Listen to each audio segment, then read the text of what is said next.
রাতারাতি জ্বালানি সংকট সমাধান সম্ভব নয় বলে ফের জানালেন অর্থমন্ত্রী আমির খসরু মাহমুদ চৌধুরী। তবে সরকার সমাধানের সর্বোচ্চ চেষ্টা করছে বলেও উল্লেখ করেন তিনি। শনিবার ডিসিসিআইয়ের আয়োজিত সেমিনারে এসব কথা বলেন তিনি। আর এ সময় বিপজ্জনক ঋণ ঝুঁকির মধ্যে দেশ আছে বলে আশঙ্কা জানান অর্থনীতিবিদরা। শামীমুজ্জামান চৌধুরীর রিপোর্ট। উচ্চ মূল্যস্ফীতির কষাঘাতে $5.5 লাখ কোটি টাকার খেলাপি ঋণ ও $501 বিলিয়ন অর্থনৈতিক প্রবৃদ্ধি নেমেছে 4.14%। সব মিলিয়ে চরম চাপে দেশের অর্থনীতি। এর সঙ্গে বেসরকারি বিনিয়োগ ও বিদেশি মূলধন প্রবাহ কমে যাওয়ায় শঙ্কা বাড়ছে সামগ্রিক প্রবৃদ্ধি নিয়ে।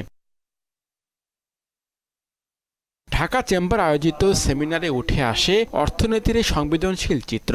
সেমিনারে ব্যবসায়ীরা বলেন, বৈশ্বিক বাণিজ্যে বাধা, মধ্যপ্রাচ্য সংকট ও বাড়তি জ্বালানি ব্যয়ে অর্থনীতিতে চাপ বাড়ছে। তাই এলডিসি উত্তরণের পর বাণিজ্য সুবিধা ধরে রাখতে আইনি সক্ষমতা বাড়ানো ও দ্রুত এফটিএ করতে হবে। জাতীয় বাজেটের সফলতা নির্ভর করবে রাজস্ব আহরণের অতীতের ধারা অতিক্রম করতে পারে কিনা তার উপর। জিডিপি রেশিও এখনো সাস্টেনেবল লেভেলে আছে 41%, কিন্তু আমাদের debt payment capacity is getting more and more under pressure. আর প্রবৃদ্ধি ও বিনিয়োগ বাড়াতে দেশের অর্থনীতির সঙ্গে সামঞ্জস্য রেখে মুদ্রানীতি সংস্কারে তাগিদ দিয়ে অর্থনীতিবিদরা জানান, বিপজ্জনক ঋণ ঝুঁকির মধ্যে আছে দেশ। ডোমেস্টিক রিসোর্স মোবিলাইজেশন হলো আমাদের আদি পাপ, আমাদের মনে রাখতে হবে। ওই জায়গাটাতে হাত দিতে না পারলে আমরা কিন্তু একটা বিপজ্জনক এবং বাধ্যতামূলক একটা ঋণ ঝুঁকিতে পড়ে যাচ্ছি। ইউনিভার্সিটি পাশ করে একটা ছেলে যদি বা মেয়ে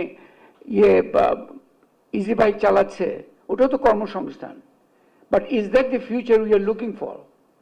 সো রিয়েল ক্রাইসিস হচ্ছে যেই ধরনের কর্মসংস্থান দরকার, প্রোডাক্টিভ কর্মসংস্থান, সেগুলো তৈরি হচ্ছে না। এ সময় অর্থমন্ত্রী বলেন, গ্যাস সরবরাহ বাড়াতে একাধিক এফএসআরইউ, অফশোর গ্যাস অনুসন্ধান ও 3 মাসের জ্বালানি মজুতের উদ্যোগ নিচ্ছে সরকার। আমরা প্রত্যেকটি এনার্জি সেক্টরে 3 মাসের রিজার্ভের জন্য এনশিওর করতে চাচ্ছি। আমরা যখন দায়িত্ব নিয়েছি, কোনোটা 15 দিনও নাই, কোনোটা 17 দিনে নাই, মানে একটা এমন অবস্থায় জাস্ট মার্জিনালি একটা আমরা দেশ অপারেট করতেছিল। Energy security is the primary component for the development of the economy. Banking খাতে কাঠামোগত সমস্যার সমাধানে 1 সেপ্টেম্বর থেকে নতুন প্যাকেজ হচ্ছে বলেও জানান অর্থমন্ত্রী আমির খসরু মাহমুদ চৌধুরী। সেপ্টেম্বর 1 তারিখ থেকে উইল বি রোলড আউট।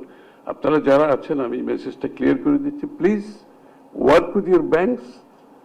এই প্যাকেজের মধ্যে যারা এলিজিবল, তারা যদি বাধাগ্রস্ত হয়, please let us know. Shamimuzzaman Chowdhury, Mohona সংবাদ, ঢাকা।